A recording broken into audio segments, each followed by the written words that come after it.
क्या बात है फ्रेडी? अपने आप से क्या बातें कर रहे हो? बात ही कुछ ऐसी है। भाई ऐसी क्या खुशी की बात है, हमें भी तो बताओ। सुनना तो आपको पड़ेगा ही। मैं जानता हूं सर, एक आप ही है जो मेरी कला की कदर करते हैं। तुम्हारी कला की कदर? ये कागज क्यों फैला है यहाँ पे? इन्हें कागज मत कहिए सर, ये एक कवि के दिल के अनमोल रतन है। कवि के दिल के अनमोल रतन? लेकिन ये कवि कहाँ है? यहीं पे है, इसी बीरो में, आपके सामने खड़ा है। तुम कवि भी हो? क्या बात है। मैंने ऐसी ऐसी कविताएं लिखी है सर, जिन्हें सुन के आपका दिल पसीज जाएगा, आपकी आंखों में से आंसू बहने लगेंगे। तो क्या बात है, सुनाओ। सुनाऊं?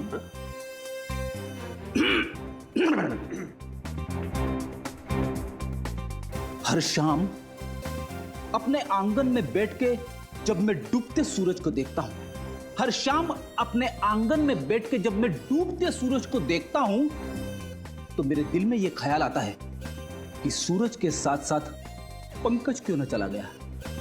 पंकज? तो तुमने पंकज पे कविता लिख डाली? बहुत याद आ रही है पंकज की? हाँ सर, पंकज की बहुत याद आ रही है। वैसे मैंने एक और कविता लिखी है।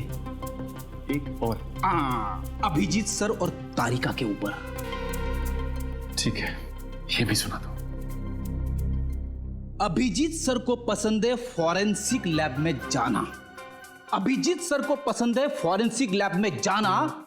डॉक्टर तारिका से पूछते हैं वो केस का ताना बाना। जुर्म से जब बात बढ़ती है रिश्तों पे, तो डॉक्टर सालुंके का वहीं पे आ जाना। बड़ी ये बहुत प्यारी कविता थी, मेरा दिल तो पसीज गया। उससे पहले मेरी आंखों में आंसू आ जाए प्लीज, बस। नहीं, मैंने और 2-4 कविताएं लिखी है। वो तुम दीवारों को सुनाओ। नहीं नहीं,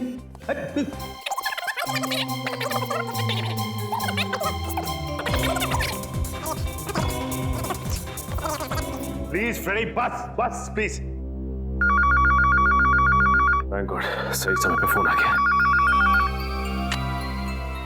हेलो? क्या खून? तो खून हो, वो भी जेल में?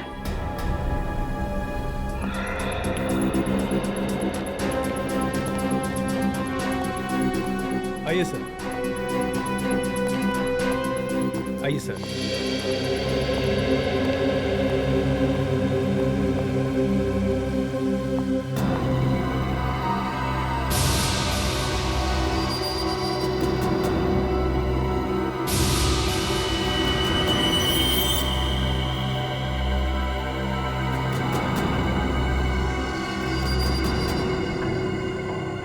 शरीर पे और कहीं भी कोई चोट या जख्म का निशान नहीं है। इसकी मौत गोली लगने की वजह से ही हुई है।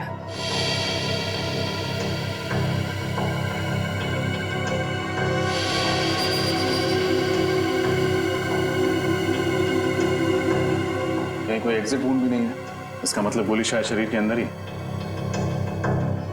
सर, यहां पे तो गन नहीं है। इससे एक बात तो तय है, इन दोनों ने एक दूसरे को नहीं मारा, ना इन्होंने आत्महत्या की, नहीं तो गन्स यहीं कहीं होती।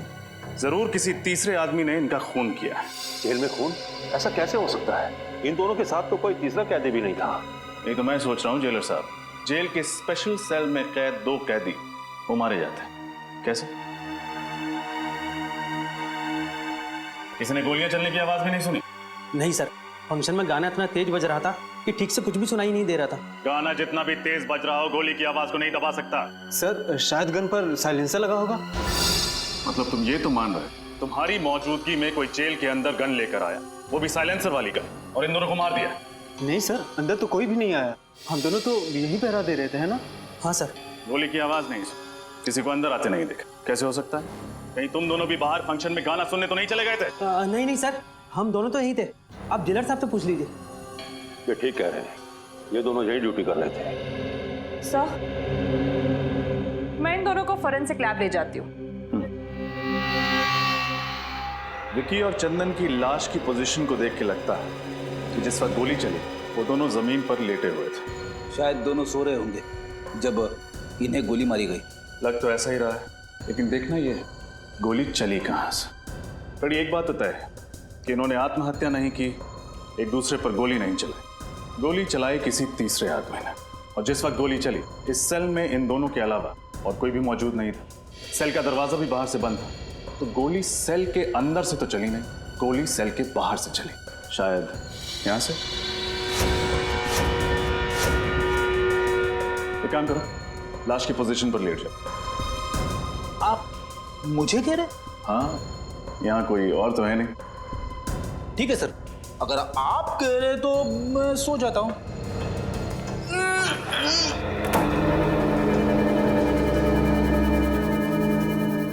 रेडी? अरे सर, सचमुच गोली मत मार देना। घबराओ मत, बंदूक खाली है। यहाँ से पूरी बंदूक को अंदर घुसाना तो मुश्किल है, बाहर से भी गोली चलाई होगी तो जाके लगेगी सामने वाली दीवार में। इस एंगल से विक्की और चंदन को गोली मारना तो नामुमकिन है। गोली यहाँ से तो नहीं चली होगी, तो फिर गोली कहाँ से चली? हो सकता है वहां से। रोशनदान से? मगर रोशनदान तो काफी ऊंचा है और उस पर नेट लगी हुई है। सो तो है फ्रेडी। एक काम करते हैं, मैं बाहर जाके रोशनदान को चेक करता हूँ, तुम जाके जेलर साहब से मिलो, उनसे विक्की और चंदन के बारे में पूछताछ करो। उठ जाऊं? जेलर साहब बाहर हैं, उठना तो पड़ेगा ही।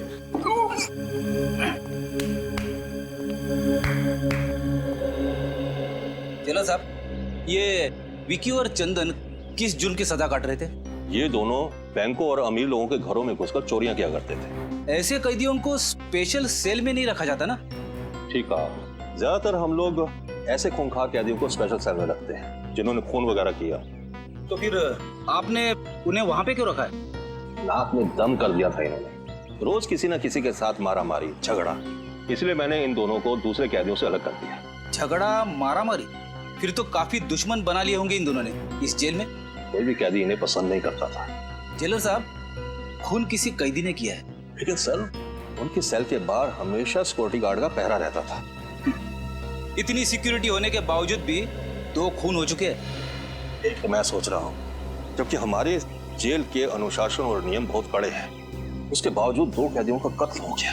हर आदमी की जांच पड़ताल की जाती है, हर चीज की जांच पड़ताल की जाती है, बावजूद उसके मुझे तो अभी तक यकीन नहीं हो रहा कि हमारे यहाँ ऐसा हो गया।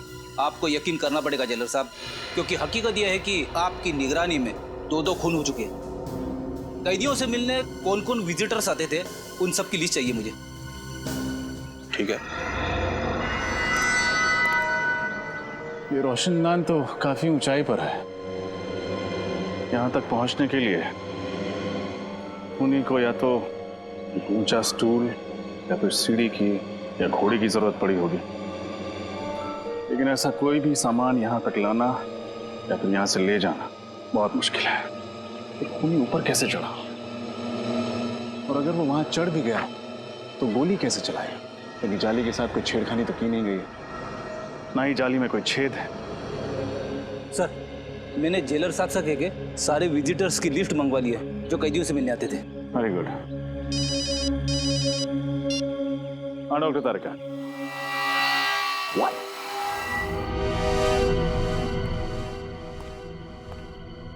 क्या तारिका जी, आपने तो मेरा दिमाग ही घुमा दिया। मैं क्या कर सकती हूँ रजत, मैं वही कह रही हूँ जो सबूत मुझे बता रहे। ये दोनों कैदियों पर 2 अलग अलग एंगल से ही गोलियां चली है। लेकिन अलग अलग एंगल से कैसे? विक्की पर जो गोली चली है वो करीबन 60 डिग्री एंगल से चली है। 60 डिग्री मतलब गोली यहां से चली? हाँ, और चंदन पर जो गोली चली है वो करीब 20 डिग्री एंगल से चली। 20 डिग्री मतलब यहां से? हाँ। तो क्या खूनी ने घुटने पे बैठकर गोली चलाई थी? अब एंगल तो यही दिखा रहा है। हाँ, मेरा दिमाग और भी चकरा है। आपका कहना है कि गोली सेल के अंदर से चली, लेकिन यहाँ किसी भी तीसरे आदमी के होने की कोई संभावना है? हमने पूरा सेल चेक किया, यहाँ कोई भी खुफिया रास्ता नहीं, सिर्फ एक रास्ता है लोगों के अंदर आने का, और वो है ये दरवाजा। सर, ये किसी अंदर वाले का काम तो नहीं है? हो सकता है। ये लीजिए सर, जो जो इन कैदियों से मिलने आता था उन सारों नामों की लिस्ट। Thank you.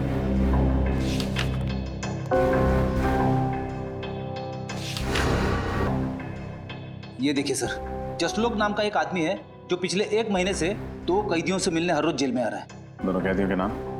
मुन्ना और जकोटा। मुन्ना और जकोटा से मिलते हैं। जल्दी आओ। ये मुन्ना है और ये जकोटा। स्पेशल सेल की 7 वाली जेल में रखा गया है इनको। मुन्ना और जकोटा, किस जुर्म की सजा काट रहे हैं तुम?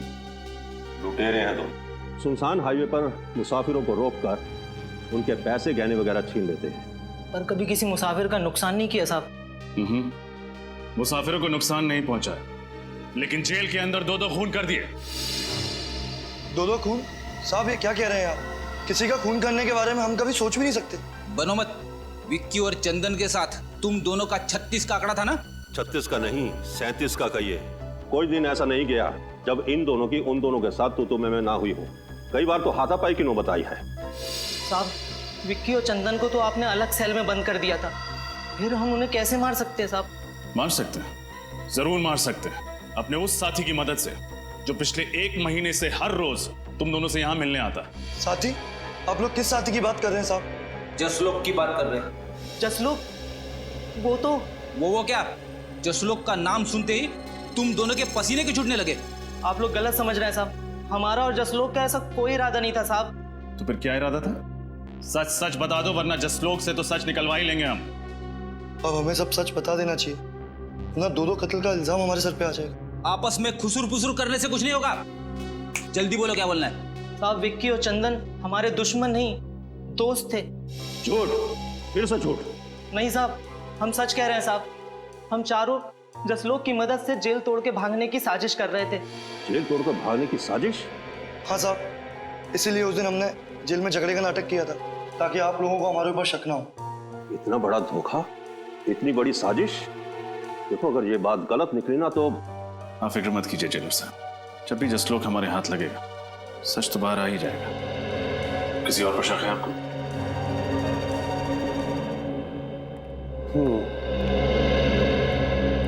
ये अज्जू है और वो सत्तू।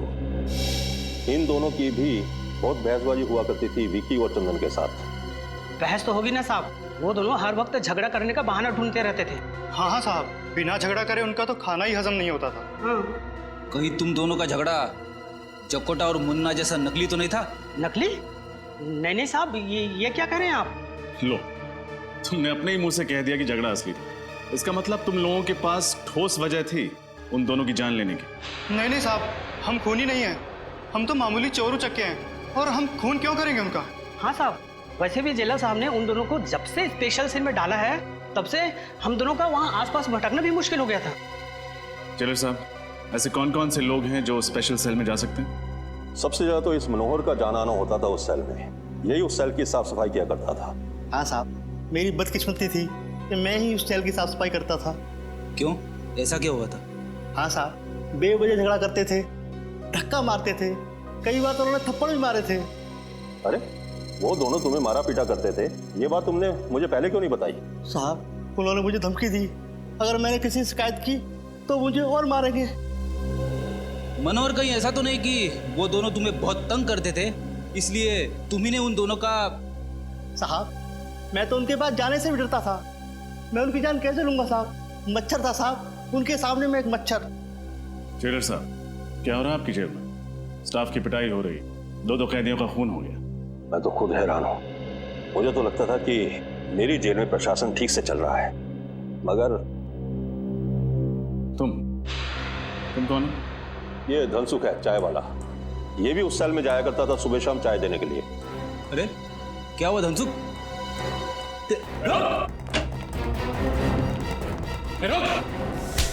मुझे छोड़ दीजिए साहब, मुझे छोड़ दीजिए। क्यों छोड़ दे? मैंने कुछ नहीं किया। कुछ किया नहीं तो बात क्यों रहा था? मैं डर गया था साहब। बेगुनाह लोग डरते नहीं है, समझे? क्या तुम्हारा भी कोई झगड़ा हुआ था उनके साथ? नहीं साहब, मुझसे तो दोनों प्यार से बातें करते थे। आखिरी बार चाय कब देने गए थे उन्हें? यही कोई 7:30-8 बजे के करीब। यानी फंक्शन शुरू होने से पहले? हाँ साहब, पर मैं अंदर नहीं गया। क्यों? अंदर क्यों नहीं गए? साहब, मेरी चाय खत्म हो गई थी, इसलिए मैं बाहर से ही वापस आ गया। लेकिन सेल के पास तो गए थे ना? कुछ तो देखा होगा तुमने। क्या उस वक्त दोनों ठीक थे? हाँ साहब, दोनों अच्छे भले थे, आपस में बातें भी कर रहे थे। बातें कर रहे थे? क्या बातें कर रहे थे? कुछ सुना था तुमने? हाँ साहब, याद आया। क्या है, क्या बात है? भाई ये क्या मुसीबत है? मच्छरों ने काट काट कर बेहाल कर दिया है, जीना आराम हो गया है। हाँ? अरे मच्छर काट रहे हैं तो मच्छरदानी मंगवाऊं? जाओ और चुपचाप सो जाओ। अरे यहाँ बैठना मुश्किल हो रहा है और सोने की बात कर रहे हो? पता नहीं ऊपर से ये रोशनदान की जाली किसने निकाल दी है। अब तो मच्छरों की ऐसा है यहाँ पे। तुम लोगों का ना रोज रोज का नाटक हो गया है। कभी मारपीट करते हो, कभी गुंडागर्दी करते हो, तो कभी मच्छर का बहाना करते हो। यार चुपचाप सो जाओ। अरे धनसु इधर आ तू और चाय पिला। वहां गया कड़ा, इधर आ। चाय खत्म हो गई, अभी लाता हूँ थोड़ी देर में। भाई मेरे लिए चाय खत्म हो गई, जा जल्दी लेके आ। ओह, तो ये बातें हो रही थी। मगर सर, जब हम पहली दफा स्पेशल सेल में आए तब तो रोशनदान के ऊपर नेट लगा हुआ था ना? हाँ फ्रेडी, मैं भी यही सोच रहा हूँ। हुआ कुछ ऐसा होगा कि फंक्शन से पहले ही मौका पाकर खूनी ने रोशनदान से नेट हटा दिया होगा। फिर उसने फंक्शन के शुरू होने का इंतजार किया होगा। जैसे ही फंक्शन शुरू हुआ, सब लोग बाहर चले गए और खूनी ने विक्की और चंदन को गोली से मार दिया। फिर वापस भागने से पहले उसने रोशनदान पर नेट वापस लगा दिया।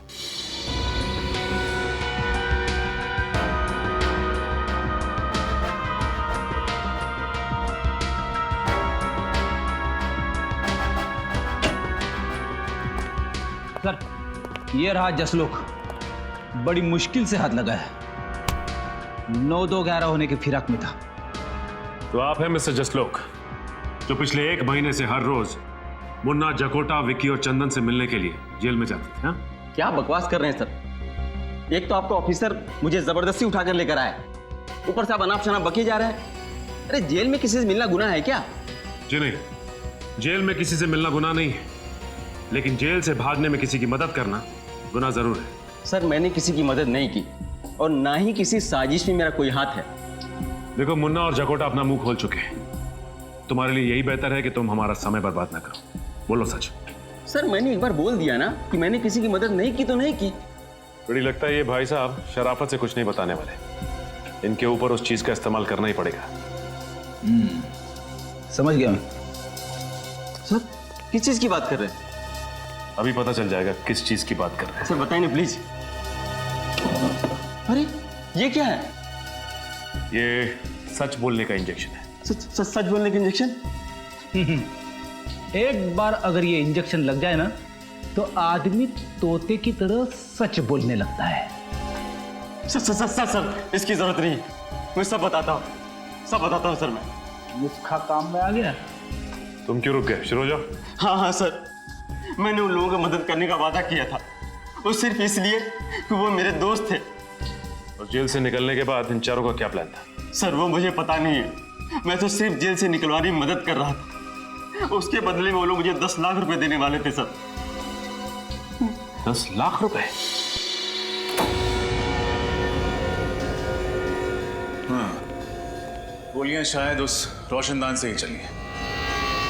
लेकिन एक बात समझ में नहीं आ रही। डॉक्टर तारिका ने कहा था कि एक गोली यहां से 60 डिग्री एंगल से चली और दूसरी गोली यहां से 20 डिग्री एंगल से चली। लेकिन अगर दोनों गोलियां एक ही दिशा से उस रोशनदान से आई तो दोनों कैदियों को अलग अलग एंगल से कैसे लगी? सर, कहीं हम गलत दिशा में तो नहीं जा रहे? नहीं फ्रेडी, दिशा तो सही है, बस देखना यह है कि हवा का रुख किस तरफ है। हवा, दिशा, मैं कुछ समझा नहीं सर। मेरे कहने का मतलब यह है कि इन दोनों कैदियों के खून का उस रोशनदान से कोई ना कोई संबंध जरूर है, लेकिन क्या ये समझ में नहीं आ रहा। कहीं खूनी रोशनदान से तो अंदर नहीं आया? क्या फ्रेडी, रोशनदान के साइज देखा है तुम? इतने छोटे से रोशनदान से एक पूरा इंसान अंदर कैसे आ सकता है? अरे तो क्या सर, गन खुद उड़ के आई अंदर?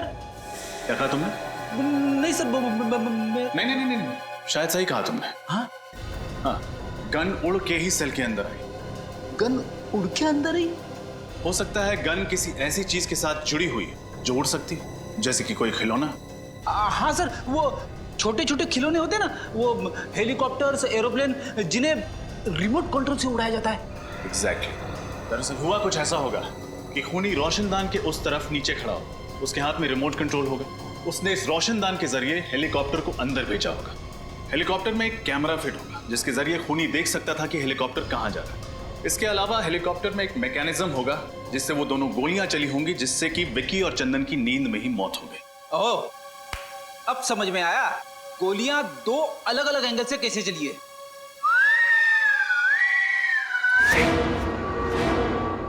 करेक्ट।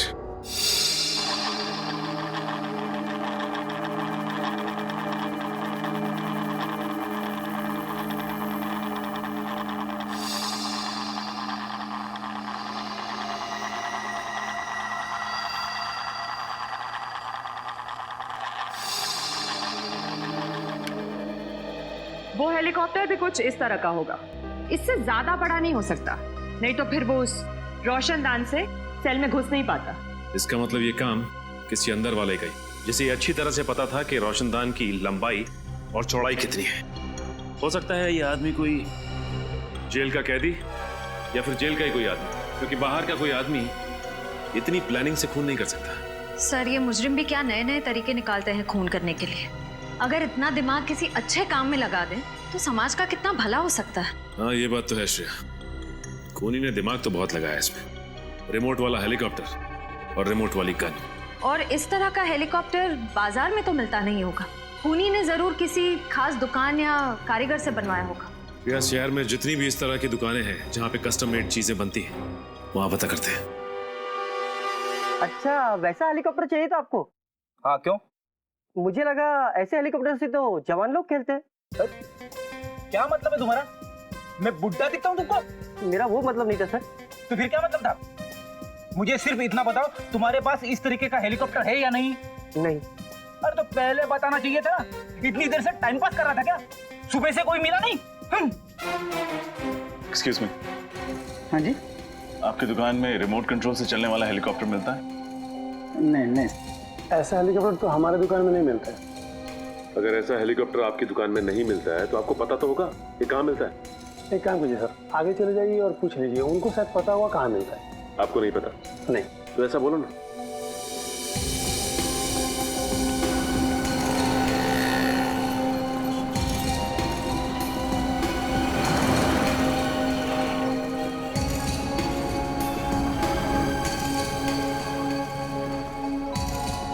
उस तरफ से नहीं मिला।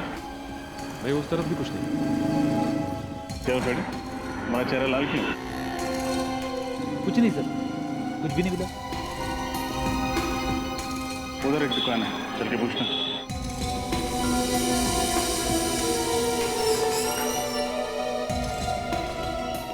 कहिए सर, क्या चाहिए आपको? आपकी दुकान में रिमोट वाला हेलीकॉप्टर मिलता है? हाँ जी, मिलते हैं सर। दिखाइए जरा। फिलहाल तो सब बिक चुके हैं, अगर आप कहें तो आपके लिए ऑर्डर से मंगवा देता हूँ। जी नहीं, उसकी जरूरत नहीं। आप हमें सिर्फ ये बताइए कि उस हेलीकॉप्टर पे गन और कैमरा क्यों फिट किया आपने? गन, कैमरा, ये क्या कह रहे हैं आप लोग? बिल्कुल ठीक कह रहे हैं हम। हमें अच्छी तरह से मालूम है कि उस तरह के हेलीकॉप्टर सिर्फ आपकी दुकान पे मिलते हैं, इसलिए आप ये बताइए कि उस हेलीकॉप्टर पे आपने गन और कैमरा क्यों फिट किया? ये आप लोग बेवजह मुझे बदनाम कर रहे हैं। अच्छा, तो आप लोग ऐसे नहीं माने, मैं अभी पुलिस को फोन करता हूँ। लीजिए, आपने मदद मांगने के लिए फोन उठाया ही था और सीआईडी हाजिर। सीआईडी? जी हाँ, सीआईडी। अब बताइए, किसके कहने पर आपने एक खास हेलीकॉप्टर बनवाया था? किसी के नहीं सर। किसी के नहीं? दो खून हुए हैं आपके इस कातिल खिलौने से, और वो भी जेल में। दो खून, वो भी जेल में? ये बताइए कि किसके लिए किया है ये सब आप, बोलो। मैं सच कह रहा हूँ सर, मैं इस बारे में कुछ नहीं जानता। आप नहीं जानते तो शायद कोई और जानता होगा। आपके अलावा और कौन है इस दुकान में? इस दुकान में तो मेरे अलावा बस मेरा आदमी राजेश। कहाँ है राजेश? बुलाओ उसे। वो तो अभी बाहर गया है, बस आता ही होगा। ये लीजिए राजेश, ये लोग सीआईडी से हैं। सीआईडी? रुक।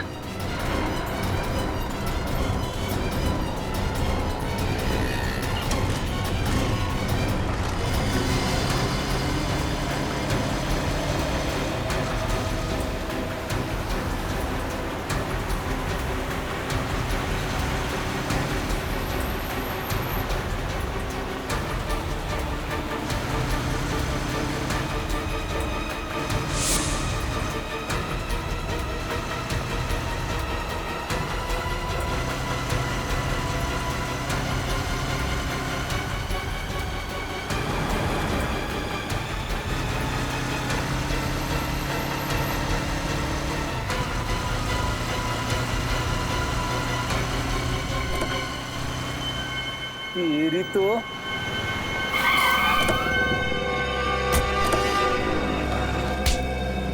कहाँ भाग रहे थे? अगर हेलीकॉप्टर में भागते तो शायद बच भी जाते, लेकिन अफसोस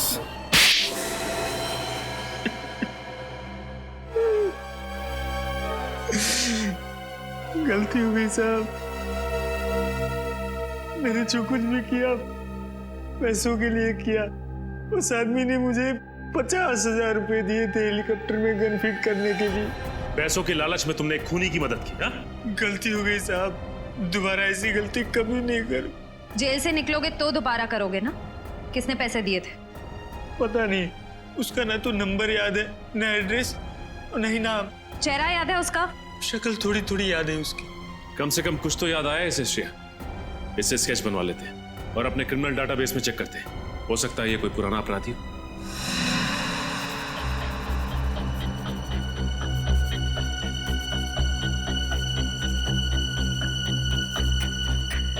आंख सर थोड़ी सी छोटी और थोड़ी सी लंबी।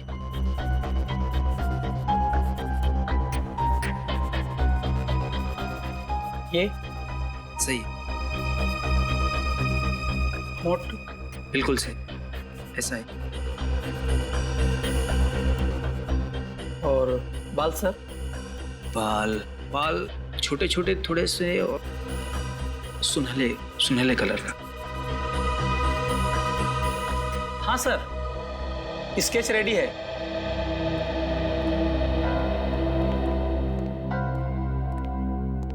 ये वही आदमी है? यस मैम, वही है। श्रेया, काम कर, अपने क्रिमिनल डाटाबेस में देखो, हो सकता है पुराना क्रिमिनल हुई। सर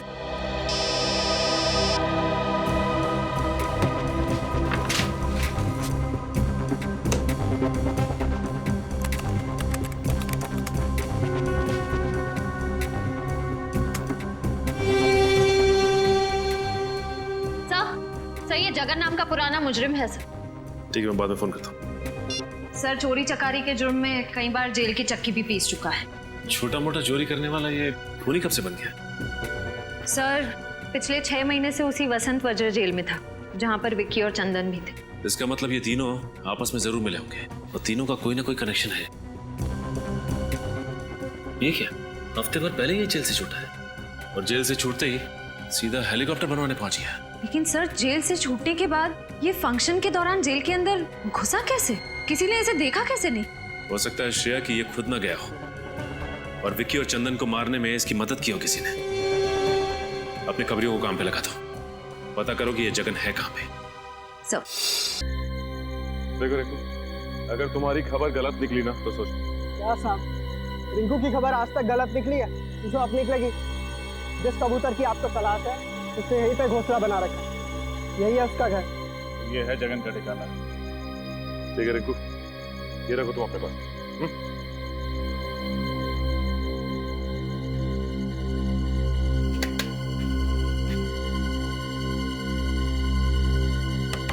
कौन है? दूध वाला। इस वक्त? ओए, ये कोई दूध देने का टाइम है क्या? इसका जब मन करता है ना तभी वो दूध देती है। सुबह दूध नहीं दिया तो इसमें मैं क्या कर सकता हूँ? आज तक तो तेरी भैंस सुबह ही दूध देती थी, अबे रात को कब से देने लगी? क्या करें, सीआईडी के आने का कोई वक्त ही नहीं हुआ। सीआईडी? बोल, क्यों मरवाया तूने विक्की और चंदन को? मेरी कोई दुश्मनी नहीं थी विक्की और चंदन के साथ। अगर तेरी कोई दुश्मनी नहीं थी, तूने मरवाया क्यों? तू पैसों के लिए। किसने दिए थे पैसे? बताओ, किसने दिए थे पैसे तुम्हें ये सब काम करवाने के लिए?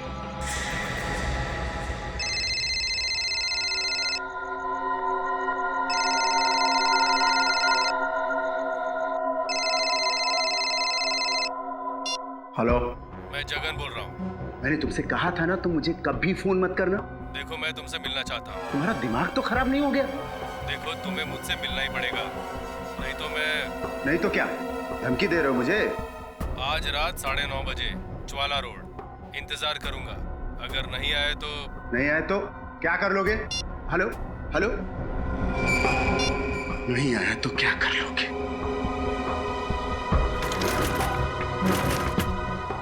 आज तुमसे मिलकर तुम्हारा हिसाब किताब चुकता करना ही पड़ेगा।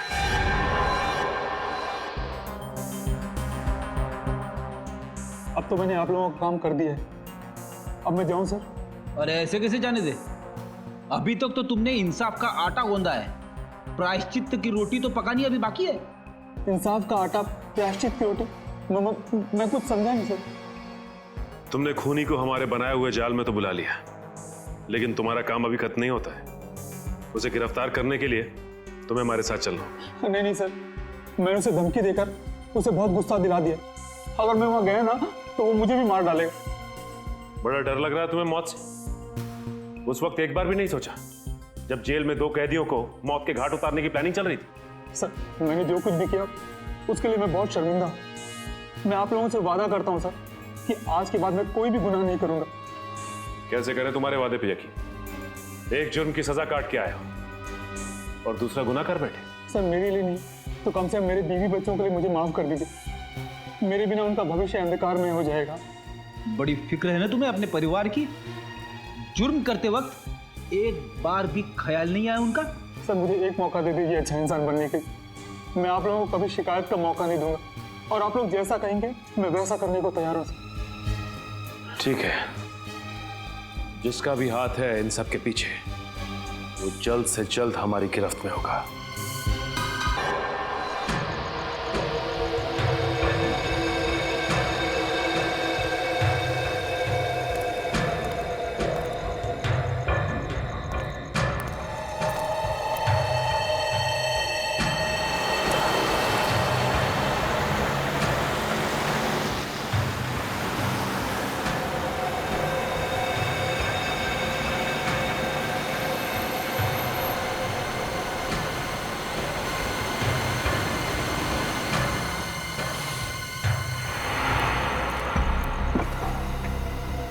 अच्छा हो जो तुम आ गए। मुझे सीआईडी की धमकी देने की तुम्हारी हिम्मत कैसे हुई? देखो, सीआईडी तुम्हारी वजह से मेरे पीछे पड़ी है। अब तुम्हारा फर्ज बनता है कि तुम मुझे सीआईडी से बचाओ। अच्छा, मैंने जो तुमसे काम करवाया उसकी कीमत मैं दे चुका हूँ और तुम्हें सीआईडी से बचाने का मैंने ठेका नहीं ले रखा। देखो, मुझे फांसी पे नहीं चढ़ना, तुम्हें सीआईडी से बताना ही होगा कि असली गुनहगार तुम हो, समझे ना? अच्छा, मुझे लगता है तू ऐसे नहीं मानेगा। रुक, तेरा तो एक ही इलाज है। नहीं। इतना बड़ा धोखा। सीआईडी के सामने गोलीबारी अच्छी बात नहीं है।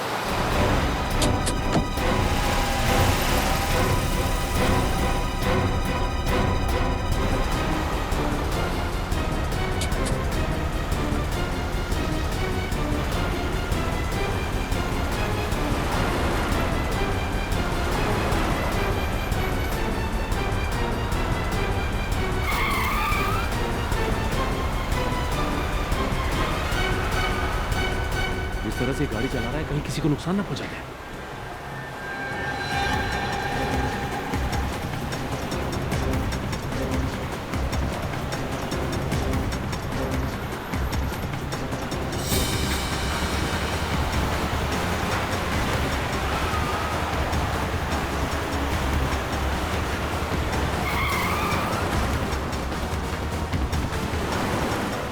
टायर पे गोली मारो।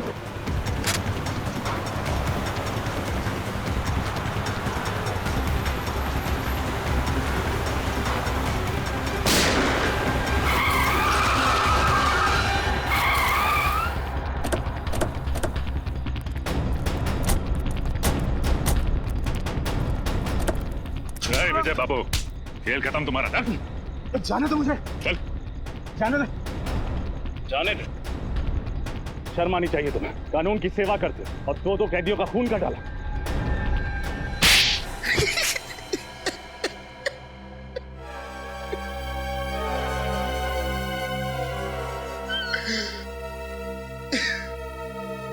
मैंने उन लोगों को मारने का इरादा बहुत पहले ही कर लिया था। इंतजार था तो बस एक सही मौके का, और वो मौका मुझे मिला जेल के उस फंक्शन के दौरान। क्यों? ऐसा क्या किया था उन दोनों ने तुम्हारे साथ, जो पुलिस में होते हुए भी तुमने कानून को अपने हाथ में लिया? उन लोगों ने मेरी बहन के घर चोरी तो की ही थी, साथ ही साथ उन्होंने मेरी बहन अर्चना के साथ छेड़छाड़ और जबरदस्ती की थी। क्या?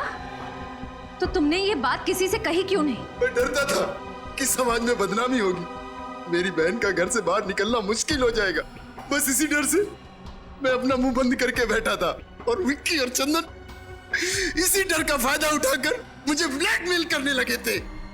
नजरें क्यों चुरा रहे हो विजय बाबू?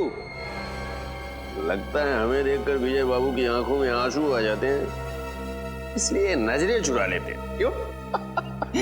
पर चंदन, हमें देखकर विजय बाबू को रोना क्यों आता है? क्योंकि शायद इसे अपनी बहन अर्चना की याद आ जाती है। अरे बाप रे, चंदन, चंदन इसे गुस्सा आ रहा है, इसे बहुत तेज गुस्सा आ रहा है। चंदन, चंदन, मुझे डर लग रहा है। चंदन, मेरे हाथ कांप रहा है। ये अगले हफ्ते तक 20,000 रुपए मिल जाने चाहिए हमें, वरना तेरी बहन अर्चना की दुखद कहानी ना बहुत जल्दी पूरे शहर की जुबान पे होगी बेटा, समझा? और आंखें मत घूर न दिखा, चल काम कर अपना। ले। हंस लो, जितना हंसना है हंस लो। वो पल दूर नहीं जब एक बहन पर हुए अत्याचार का बदला एक भाई अपने हाथों से लेगा। आप ही बताइए सर, हर पल अपमान का घूंट पीकर जिंदगी गुजारना आसान नहीं है। माना तुम्हारी बहन के साथ जो हुआ गलत हुआ, पर यह सोचकर चुप बैठ जाना कि बदनामी होगी, ये बहुत ही गलत और पिछड़ी हुई सोच है। और औरतों पे जुर्म बढ़ने का ये भी एक कारण है। औरतें बदनामी के डर से कानून का दरवाजा नहीं खटखटाती, और चंदन और विक्की जैसे लोगों के हौसले और भी बढ़ जाते हैं। आप शायद ठीक कह रहे हैं, पर अपनी बहन को और दर्द में देखने की हिम्मत नहीं थी मुझ में, इसीलिए उन लोगों को सजा देने का जिम्मा मैंने अपने कांधों पर उठाया और जगन की मदद से हेलीकॉप्टर में गन लगवाई, और उस गन की मदद से